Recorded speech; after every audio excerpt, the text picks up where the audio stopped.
Introduction of leavening agents. A leavening, also known as a rising agent, which are any substances used in dough and butter that cause a forming action or gas bubbles that lightens and softens the dough. It can be biological or synthetic chemical compounds. It produces carbon dioxide or occasionally hydrogen or another. Chemical leavens. Chemical leavens is a mixtures or compounds that release gases when they react with each other with moisture or with heat. Most are based on combination of acid and salt of bicarbonate and will leave behind a chemical salt. It is used in quick breads, cakes, cookies, and numerous other applications.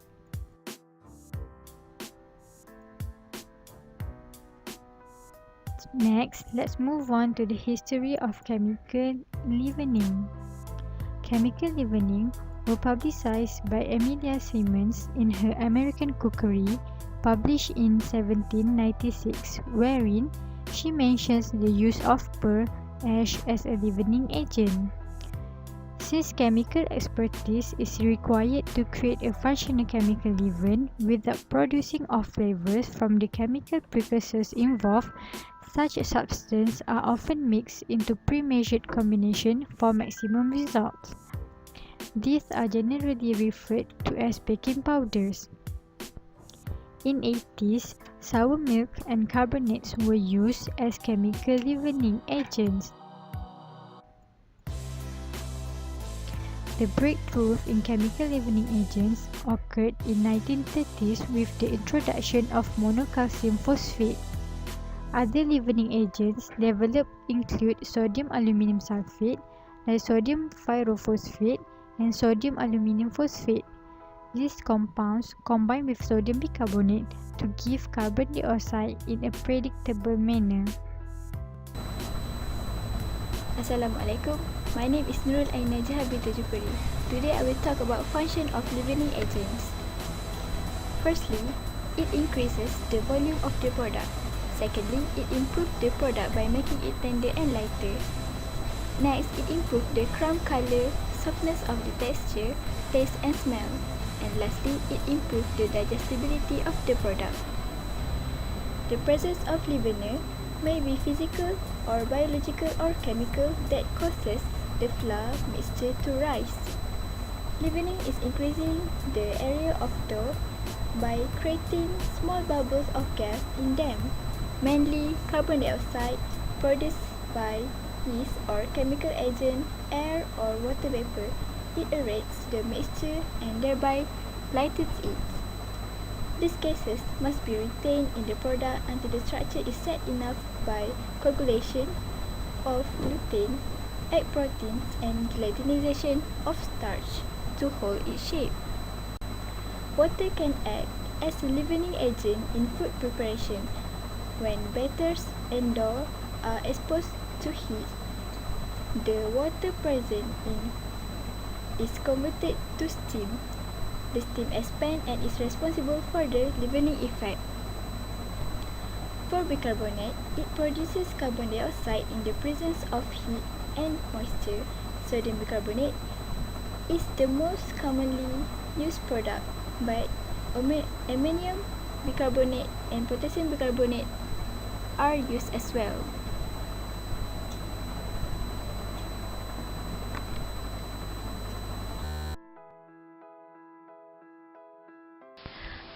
Assalamualaikum warahmatullahi wabarakatuh.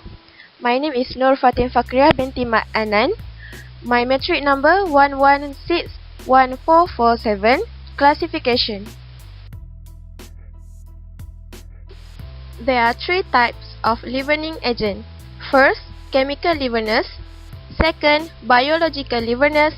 And third, mechanical leaveners.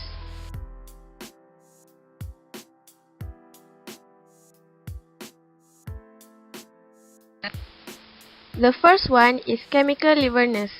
Chemical leavenness allows baked product to rise and become larger.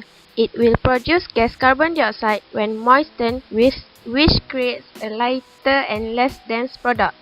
Chemical leavenness usually used in quick break, for example, cakes and cookies, based on the combination of acid and a salt of bicarbonate. If there are too much leavening agent that used in a product, it will produce collapsed product. If the leavening agent is not enough, the product will be small and compact.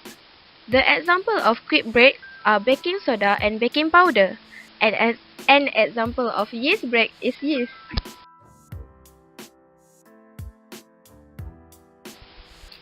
Baking soda is leavening agent used with acidic liquids such as buttermilk, yogurt, or sour milk.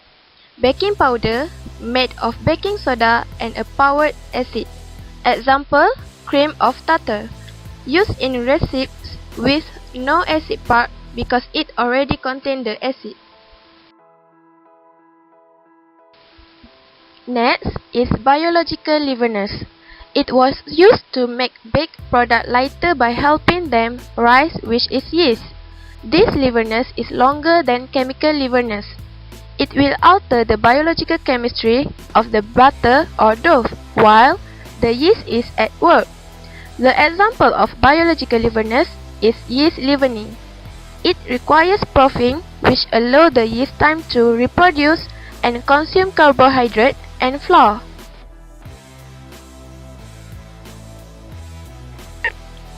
Saccharomyces cerevisiae produce carbon dioxide that can be found baker's yeast, ginger beer, sourdough starter, beer unpasteurized, leaf yeast. Clostridium perfringens produce hydrogen gas that can be found in short rising bread.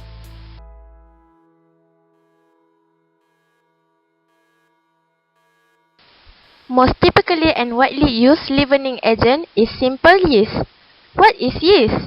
Microorganisms that release carbon dioxide when mixed with a fermentable carbohydrate source like those found in dough or butter.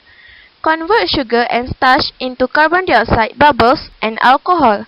This reaction causes the dough to rise and gives it a lighter, more fluffy texture. There are 4 types of yeast that are baker's yeast, fresh yeast, brewer yeast, and beer yeast and wine yeast. Baker's yeast is used carbon dioxide to make bread.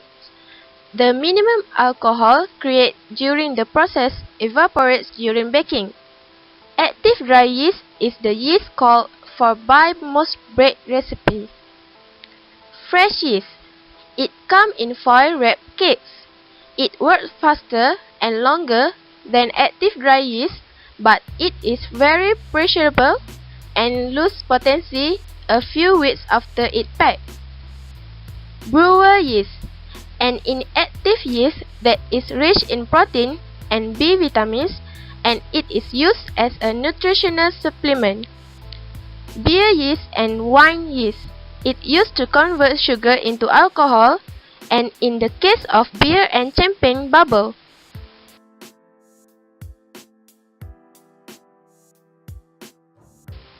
There are 2 types of dough method. First is straight dough method. Mix all ingredients together in one operation. The dough is made from all fresh ingredients, and they are all pressed together and combined in one kneading or mixing session. And there are 14 steps in making bread with this method. Second is no time dough method. Mix all ingredients together in one operation, and there are 13 steps in making bread within this method. Which makes this method different with straight dough method is there's no intermediate proofing.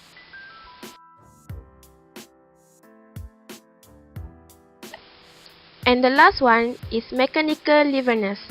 Use your hand by mixing leavening agent like whisking cream, egg whites, or when dough creaming.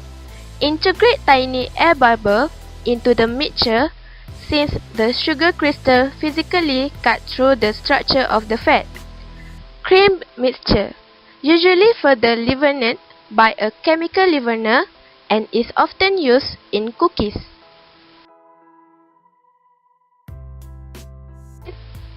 Beating.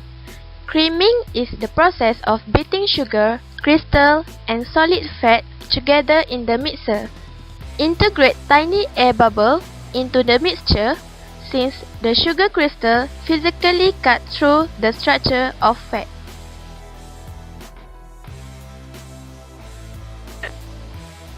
Whisking. Using a whisking on certain liquid, notably cream or egg whites, can also create foam. Employed in the making of sponge cake, egg protein matrix produced by vigorous whipping provides almost all the structure of the finished product.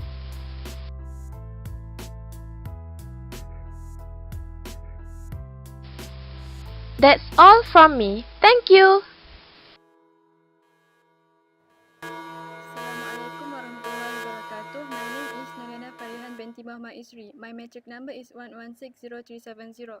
So here I want to share some information about E-number group of leavening agents. There are many E-number group of leavening agents.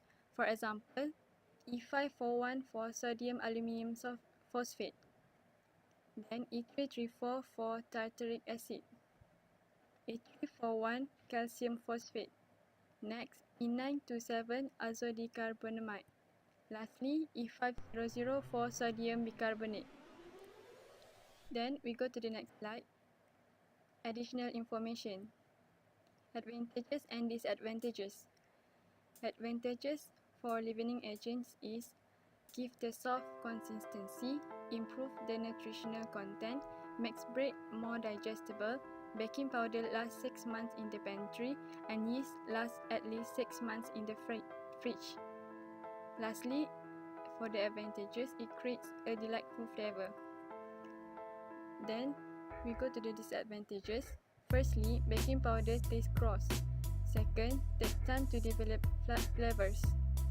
Lastly, baking powder just wouldn't have enough to live. Next, health issues. Firstly, digestive disorders. For example, colicky pains. Second, skin problems. For example, itching, rashes, and swelling. Next, nervous disorders. For example, hyperactivity, irritability. Lastly, respiratory problems. For example, asthma and sinusitis. So that's all from me. Thank you. As for conclusion, leavening agents are any substances used in dough and butter that can cause them to rise. Leavening agents are generally referred as baking powders. In addition, leavening agents can be classified into 3 types, which are chemical, biological, and mechanical. Leavening agents can improve the product's texture by making it more tender and lighter. Lastly, leavening agents can be advantageous and disadvantageous towards humans. Therefore, we must consume it in an appropriate amount in our daily life. So, that's all from us. We hope you guys gain knowledge and extra information from our video. Thank you.